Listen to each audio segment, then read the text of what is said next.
Hey everybody, my name is Marcus, and in this video I will show you a simple way how we can zoom, how we can zoom out, disable zoom, reset the zoom, and yeah. So what you want to do is when I'm like here, let's say I'm in a page source or like I'm in news, right?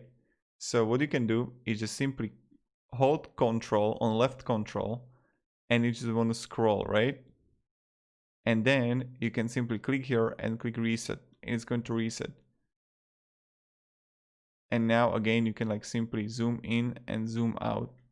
Pretty easy, pretty simple. So this is pretty much it, how we do it. And thank you very much everybody for watching. If you have any questions, guys, ask me down in the comments. I'll be really happy to help you. And yeah, have a great day and goodbye.